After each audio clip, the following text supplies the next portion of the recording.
Assalamualaikum warahmatullahi wabarakatuh. Sampurasun kanggo sadayana. Alhamdulillah wa syukurillah tiasa tepang di sasarengan ngalangkungan channel Kamumet Urang Sadayana Megas Pasundan dina acara Dongeng Sunda. Baris neraskeun hiji jejer carios dina jejerna Juri Karuhun, hasil karangan Kang Yuda Karana, garapan Simkuring Mang Acil Gentra Suara. Tepang dina bagian anu ke-15. Kumaha lajengna ieu carios? Sumangga wilujeng sasarengan.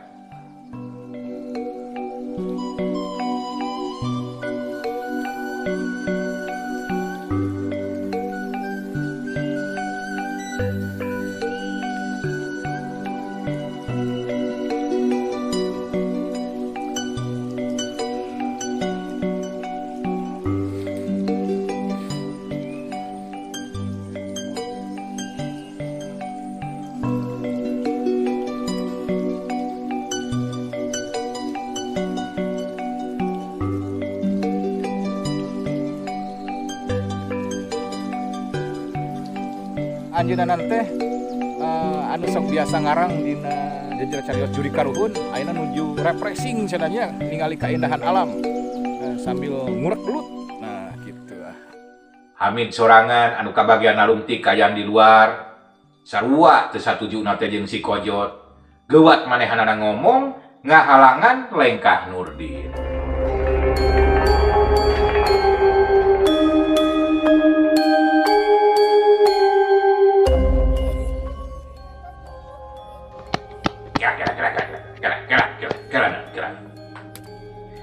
Asa-asa rada teu bener oge ieu tugas teh kan. Ceuk pamanggih kuring oge teh. Jadi lain kan saukur ceuk si Kojot hungkul, tapi saenggeus dipikir-pikir ku kuring oge na ieu teh asa lain kieu ya tugas teh. Kitu cenah harita teh ceuk Hamid bari mencrong ka Nurdin. Naon anu matak teh benerna cing? Nurdin harita teh malik nanya, ari kuring anu rakyat jelata kabagian dari ripuhna. Sok kumaha ari akang eta? Sok geura pikiran we eta mah heulana. Asana banget salahna eta teh.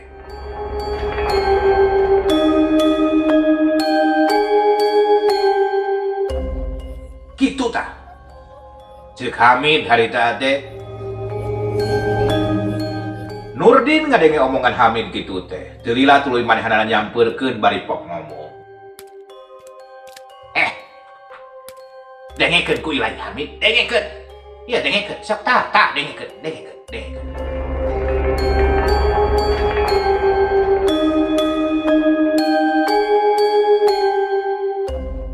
Hamid, kuring anu jadi pimpinan ronda dina peuting ieu ulah salah. Anu jadi pimpinan ronda dina peuting ieu teh kuring. Nya ngeunaan tugas naon bae anu ditugaskeun, nya kuring anu wajibna ngatur. Kitu tah kuring teh dina peuting ieu mah wayahna jadi kawasana. Kitu geus sawajarna anu kangaranan bawahan mah kumaha parentah anu di luhur. Patuh kana parentah, nya parentah anu di luhur cenah ngeunaan-ngeunah jeung teu ngeunah. Eta mah kuring teu hayang apal dina lebah dinya mah. Pokona mah lakukeun ieu tugas sing bener, lamun teu hayang nanggung kana resikona. Kitu teh.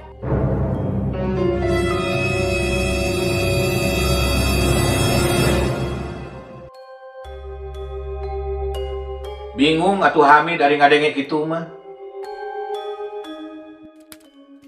Didinya tadi nyaritakeun lamun henteu taat kana aturan jeung tugas cenah didinya tanggung dina masalah resikona. Nah emang naon gitu anu disebut resikona teh? Nya naon deui atuh? Lamun lain kehancuran ieu lembur. Paham ieu lain? Pan geus bukti jeung nyata. Ki Juminten geus ngababatang jadi layon. Ieu teh hiji musibah. Mantakna samemeh kanu sejen. Samemeh aya korban deui wayahna. Ieu dibagi tugas. Lamun henteu nya eta resikona bakal hancur. Ulah nepikeun ka aya korban anu kadua kali kitu tah.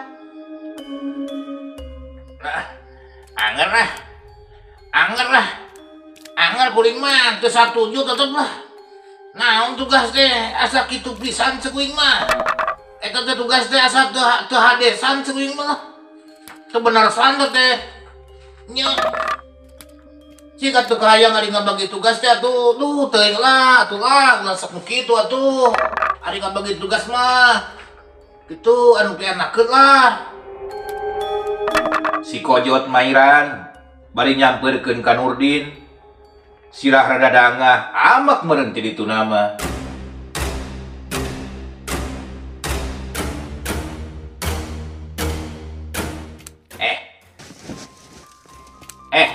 Nyenaun ilaing nanggahan ha? Nantang, arek nantang maneh. Ngajak ribut ilaing teh, ha? Arek baha kana tugas. Kitu maksud teh.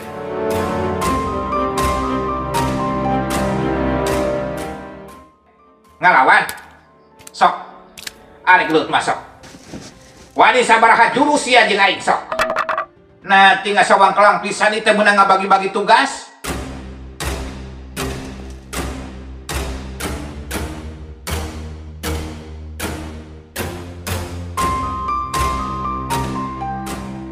Cenah harita teh Nurdin mureleng si Kojot nepikeun ka Balengos ningali Nurdin kitu mah manehna ge soak atuh nya. Parah.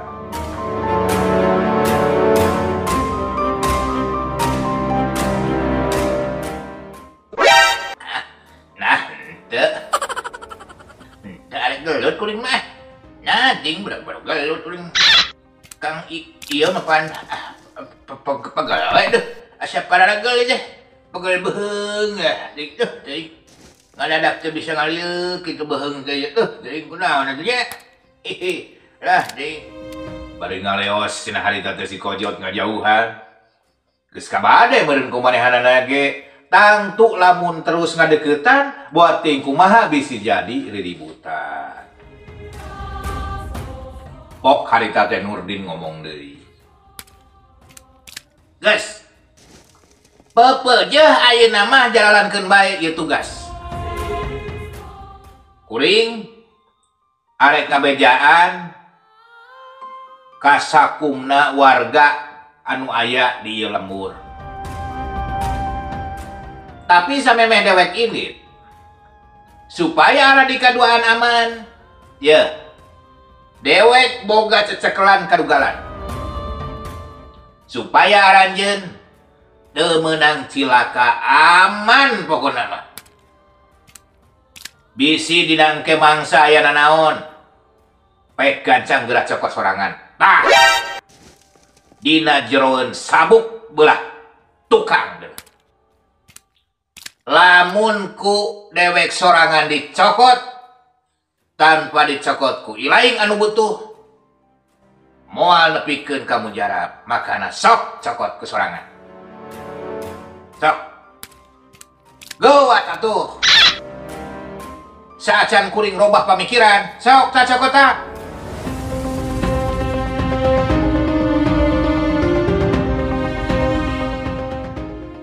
Itu cenah harita teh ceuk Nurdin.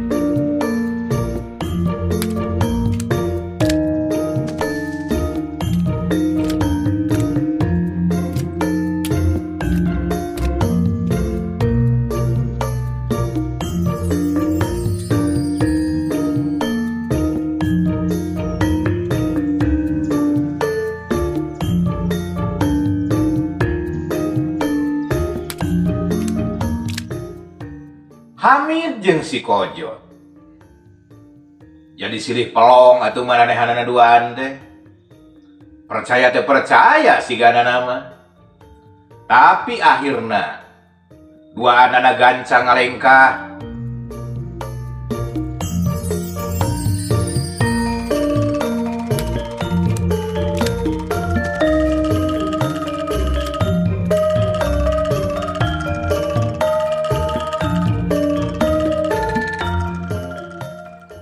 Sabot manehanan duaan dongko jeung ngasongkeun leungeun ka palebah sabuk Nurdin.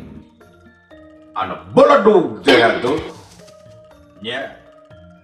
Aya nu ngabeledug tarik pisan atuh. Kanyat ngacedad atuh Hamid jeung si Kojot. Nya. Geuleuna aya, sewotna ogenan. Nya kitu rea. Tapi Nurdin mah anteng-anteng we, malah geuwat ngalengkah harita teh bari ngagupaikeun leungeunna. Assalamualaikum. Sok geus dibura di teh ku kuring. Alah teuing lada tadi sore teh. Pais belut pastinya rendangna aduhai.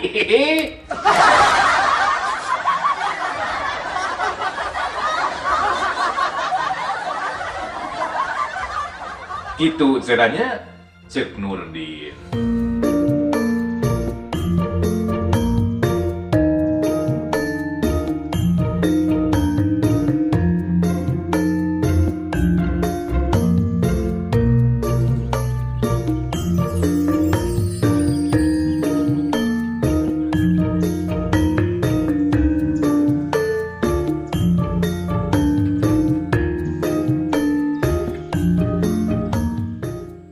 Ayeuna urang kocapkeun di tempat sejen.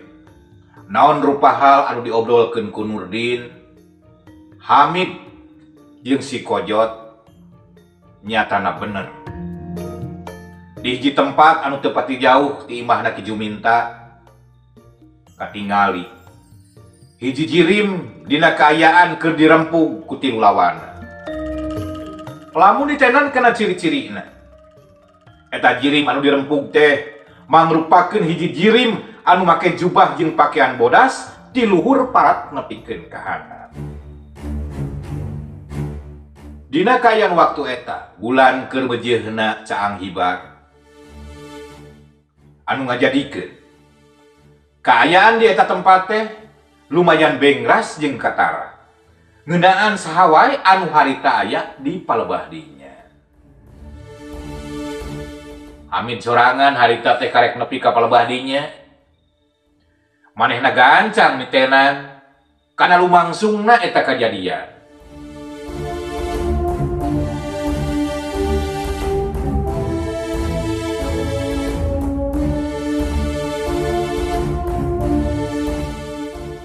Hatena keketegan. Ngan sajabaning ti kitu teh manehna oge ngarasa penasaran. Nah saha wae anu keur tarung dina waktu harita teh.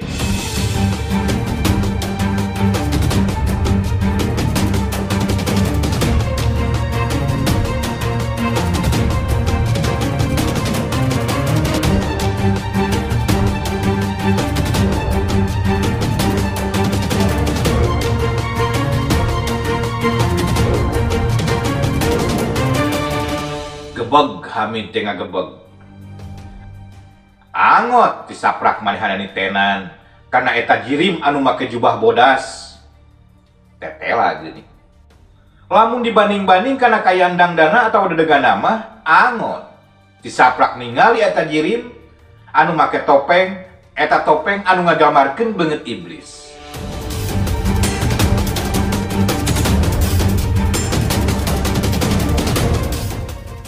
Atuh teu bisa dikumaha deui. Sangkaan hatena geus teg gue manehanana tetela eta teh curi karuhun. Cilaka ieu mah. Cilaka. Moal boa ieu mah. Aduh, moal boa. Geus moal salah deui ieu mah. lamun kieu mangkeluk mah geus moal salah deui ieu pasti jurig karuhutnya. Pasti mah setan teh. Tadinya na geuningan ayeuna bet papanggih di dieu. Ngan hanya kali ieu. Aing kudu bisa gelut ieu. Cacakan lamun bisa menpo, bisa gelut, moal teu ditines tah.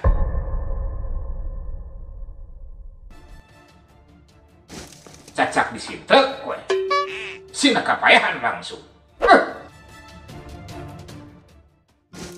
Nah, atuh ari bodoh teh diri kami bina keding atuh ieu teh.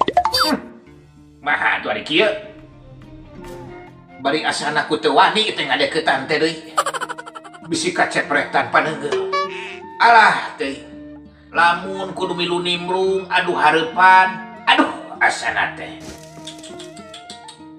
Asa teu payaan. Terus eta jamak di luar teh saha deui atuh? Anu keur ngahurup si wawalak tehnya. Cik. Itu tenan lain hiji sugan apal ku aing. Kitu cenah harita teh ombong Hamid ngagerendeng sorangan manehanana. Geus kitu Hamid kakatayepan. Rencepan manehanana ngadeuketan kana keur tarung, hayang eces hayang jentre. Saha anu dijobah bodas jeung saha anu ngahurup tarungna.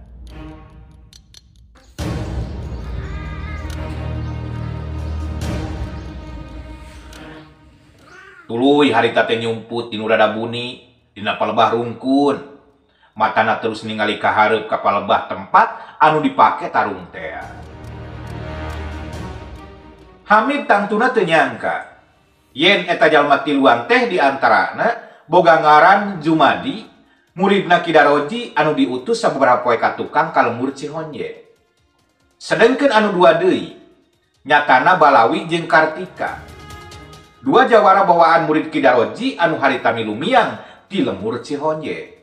Jeung panasaran ngeunaan saha anu salila ieu disebut-sebut boga ngaran nyaeta Jurig Karuhun.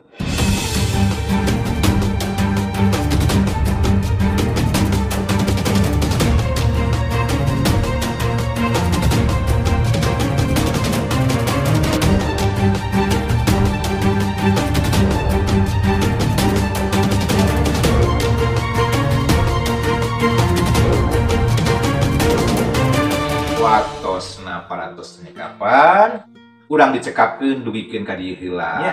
Hatur nuhun kanggo sadayana. Insyaallah urang tiasa tepang deui. Apunten nu kasuhun, sim kuring Mang Acil jeung Prasuara insyaallah bari neraskeun jajar carios Jurig Karuhun hasil karangan Kang Yuda Karana dina episode anu salajengna.